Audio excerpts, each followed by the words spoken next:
Hey, me, Matt here. Just watching Wrestlemania 9. Not a bad start, not a bad show.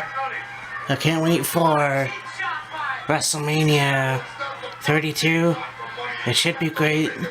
I disagree with some people when they say that this show is the shits. However, I think two disqualifications and these guys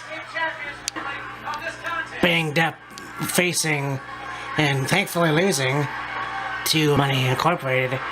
And I think you know what I think about the ending to the Yokozuna Bret Hart match. Bye for now.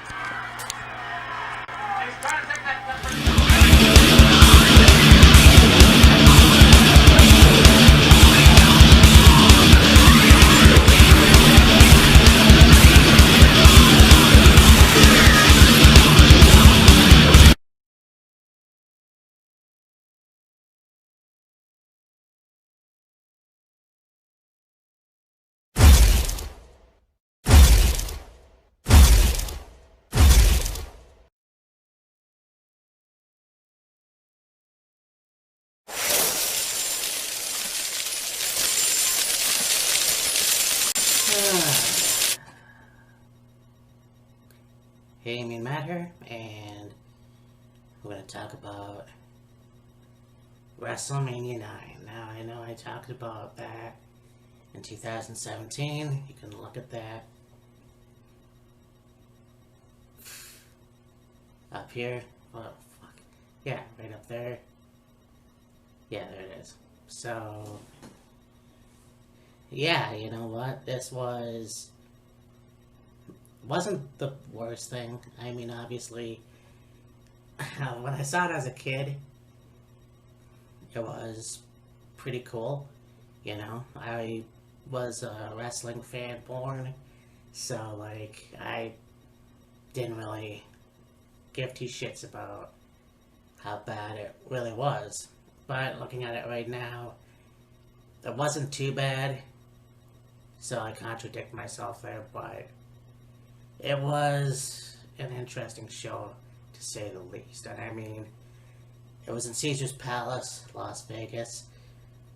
Obviously, back then, you had your events in the daytime, so that was cool. Go into the afternoon, and then I think the show may or may not have ended around 8 or 9. But, no, it was probably a little bit earlier than that, but still a very good show in a way that, you know, wasn't the greatest, and it wasn't the worst, obviously, and I don't know what to say anymore, because, like I said, just watching it now, and yeah, it could have been better. Well, definitely get to the main event, which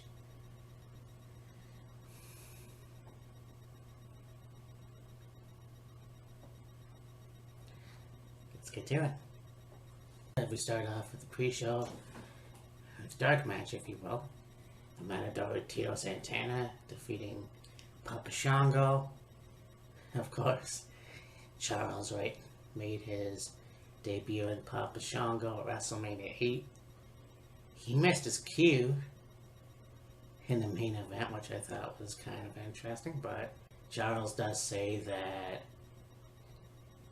this was not his proudest moment in general, I guess. But I'm pretty sure this was a good match. Let me get into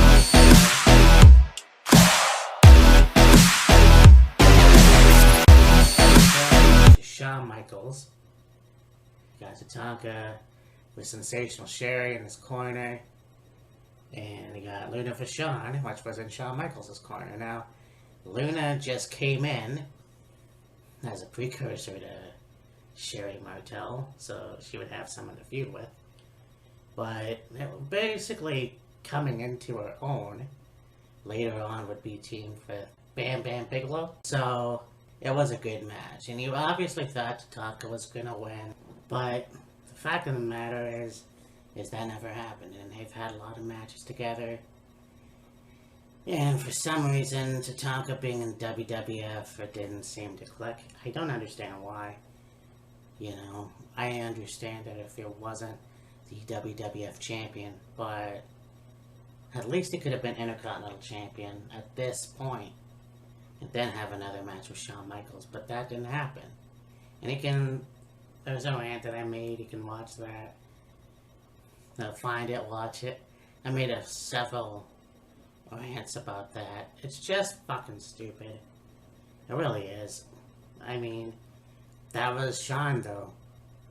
I mean, they did a lot of great moves.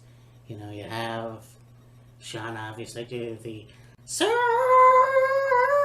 kick, or the side kick, whatever.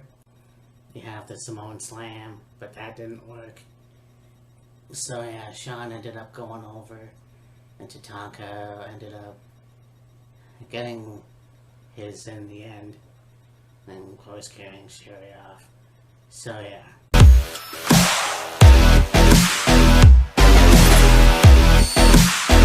You have the Steiner brothers taking on the Head Shrinkers. This was a good match too. And I mean, it wasn't very long that the Head Shrinkers debuted. It was late 92, I believe. Very interesting tag team. And I mean, you look at the Hawaii lineage of this, you know, you have the Head Shrinkers, you got Alpha, Samu, Fatu, and then of course later on, you're going to have Rodney or Yokozuna. He was actually supposed to be a part of the Head Shrinkers, and that didn't work out much. He looked that more intimidating than Alpha, and I fucking was afraid of Alpha back then. So, this was a good match, and obviously some really good double team from both teams. And yeah, Head Shrinkers were strong in this one, but Scott got the pin for his team. And yeah, and it wouldn't be long before they did get tag team gold. But just a very cool tag team. And I mean, Fatu or Rikishi definitely had another stellar career after that in WWF. I mean, well, you know, one bad one, I guess. But then, of course, Rikishi out of the late 90s and so on. And yeah, very good team, you know, both of them. But yeah, Steiner brothers got the win.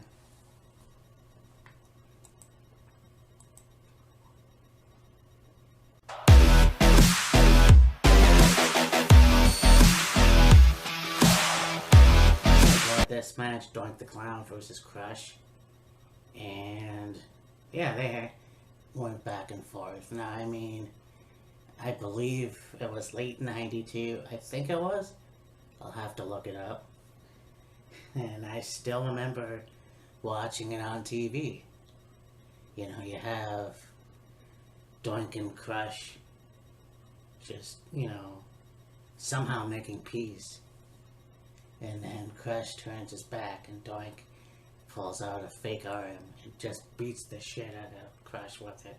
And there was a big excitement because you have EMTs coming out and, you know, attending to Crush. And I think I flipped through the channels and I came back and they were still going. And it was one of the more serious segments in WWF at the time, in my opinion, you know. But yeah, they had their match here at WrestleMania 9, and this was cool. I mean, obviously you thought Crush was going to win. Now, I believe Matt Bourne played Doink. There was a point where we have Steve Kern, who came out as the second Doink and distracted Crush, and then they double teamed him, and Doink ended up going over, and I don't know if that was the end of that, but obviously within the following year you would have Crush in a different setting with Mr. Fuji and with the kabuki face paint or whatever. So yeah, I mean, this was cool. I mean, Crush, Bryan Adams, face or heel? as Crush was pretty cool. Unfortunate that we lost him because, man, he could still go far. I could see it. And who knows, maybe he would have ended up in AEW, but, you know, there it is.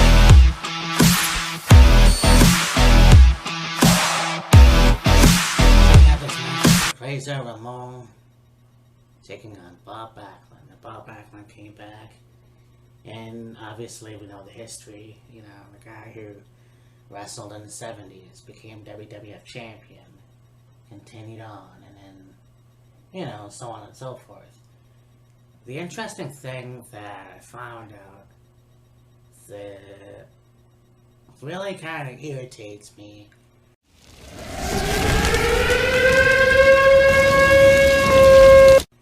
you have Macho Man Randy Savage, who had just turned 40 years old.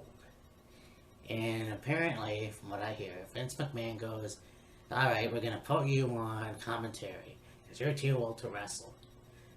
Yet, you have someone like Bob Backlund, who was 42 at the time.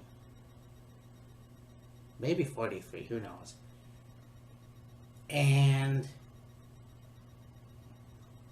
much older than Randy Savage. And seriously, you have that. You have Hogan coming in, who was also 40, but still, you have him wrestle. We'll get to that later. But it was just like, you could have put Macho Man in a match. I don't know if you ran out of time. I don't know the fucking situation. It was dumb, it was stupid, it was bullshit, and it didn't need to happen. Granted, the year after that, WrestleMania 10, you have Crush and Macho Man in a Falls Count Anywhere match. But you could have had him in the match at WrestleMania 9. Fit him in somewhere.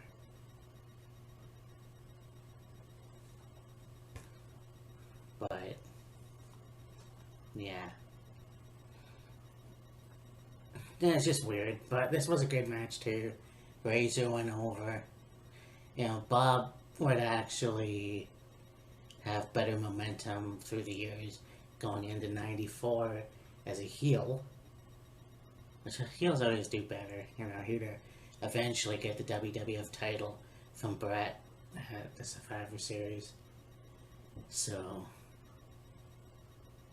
yeah, it just kind of irks me a little bit, but it is what it is.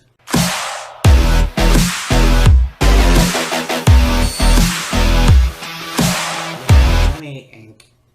Ted DiBiase and R&R Shyster, who took on the mega powers of British Barber Beefcake and Hulk Hogan with Jimmy Hart. Now, I mean, those two guys have to be the best of friends, obviously.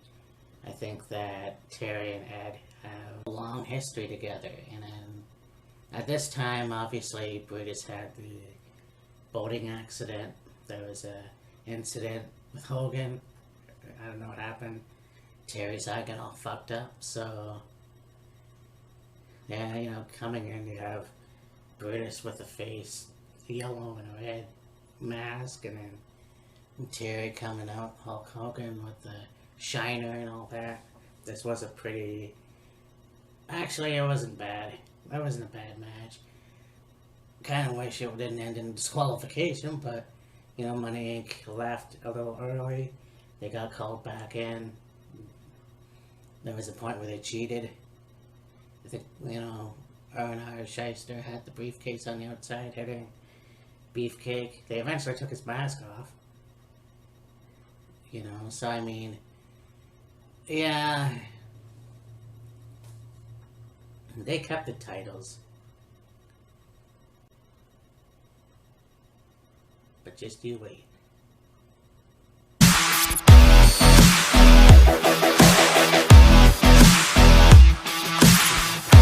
One versus the Narcissist, Mr. Perfect versus Lex Luger, and Kurt Hennig was a very good wrestler, and you know, one of those guys that I could have seen as WWF champion. And yes, he's one of the longest WWE Intercontinental champions, and that's cool.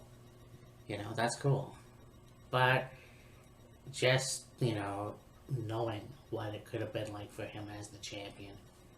You know what I mean? And that's just the way I saw it.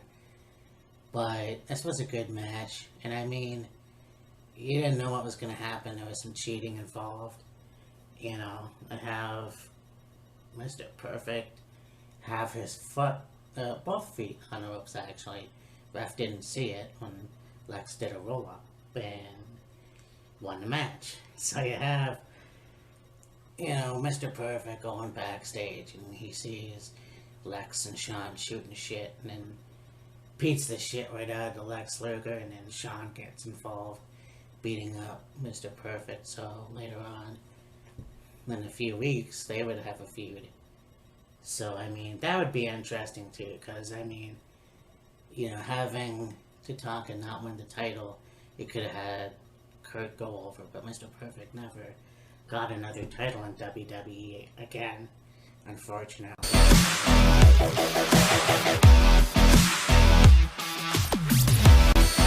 Now this match, you got Giant Gonzalez versus Undertaker. Of course, Harvey Wimpleman in Giant Gonzalez's corner. And you got Paul Bearer and Undertaker. This wasn't a bad match either. Like, there are some very good spots on the outside and on the inside. You got Undertaker sitting up with the urn. Of course, you got Giant Gonzalez having chloroform. Weird.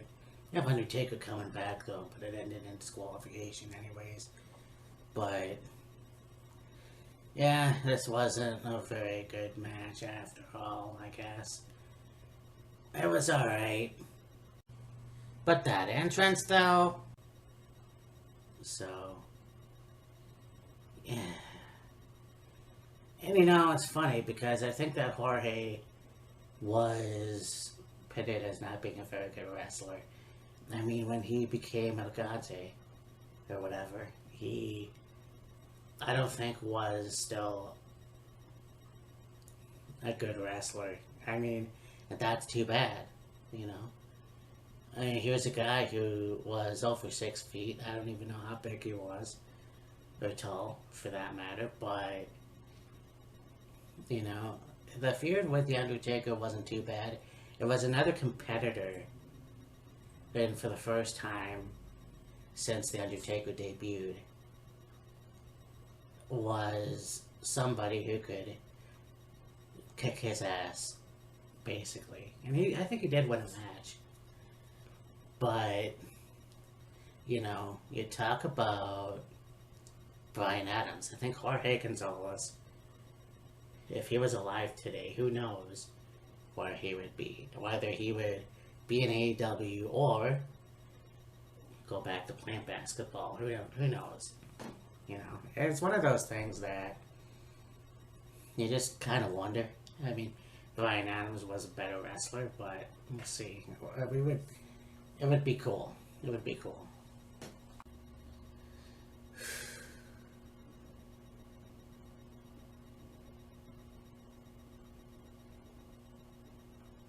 I mean, I ranted a lot about this match.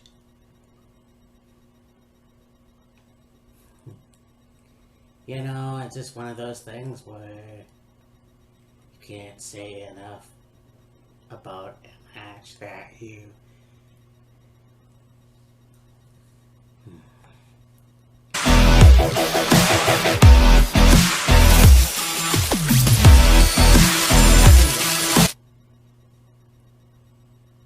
got Bret the Hitman Hart versus Yokozuna.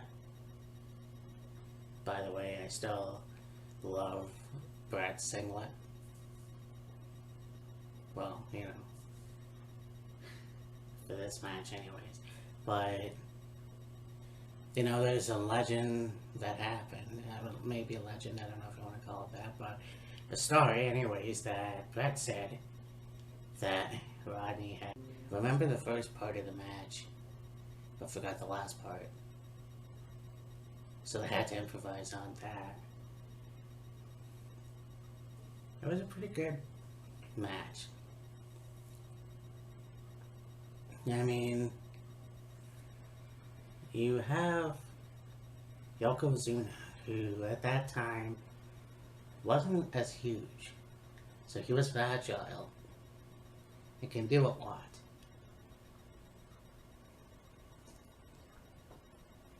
You have Bret Hart that could do the sharpshooter. And you have Mr. Fuji take the salt and throw it in Bret's eyes, causing Bret to let go of the sharpshooter. Yoko takes him down, hooks the leg. And 1, 2, 3. And he knew WWF champion. What's up with that?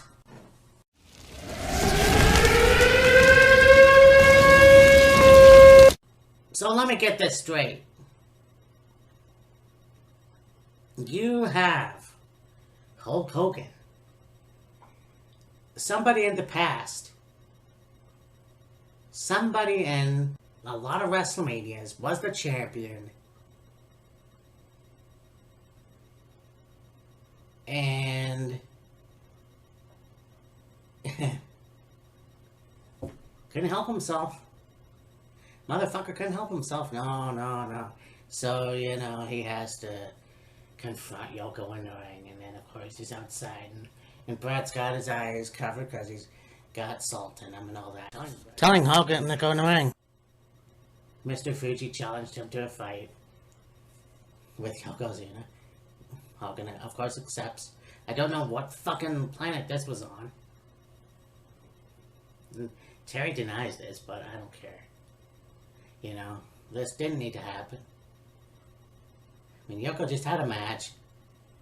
Hogan gets him on the mat. Does the leg drop. This was fucking stupid. I'm sorry, but it is. And it was. I thought it was dumb back then. It's dumb now.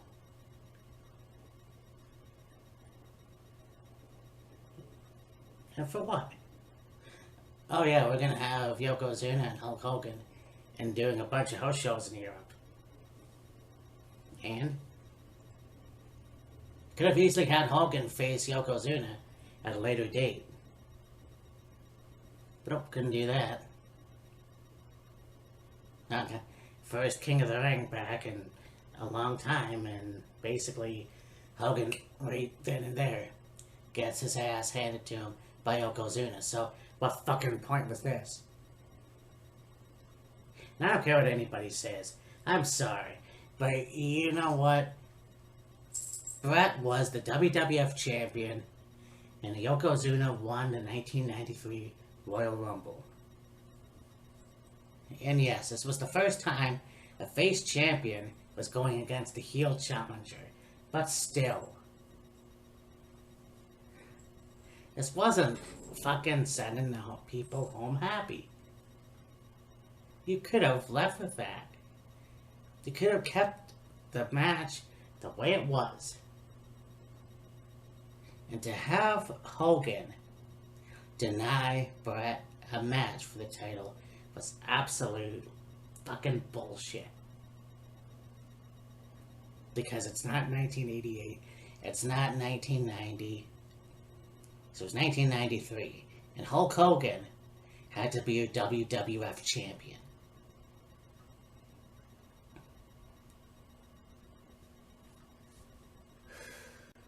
But anyways, you know, this wasn't the greatest WrestleMania.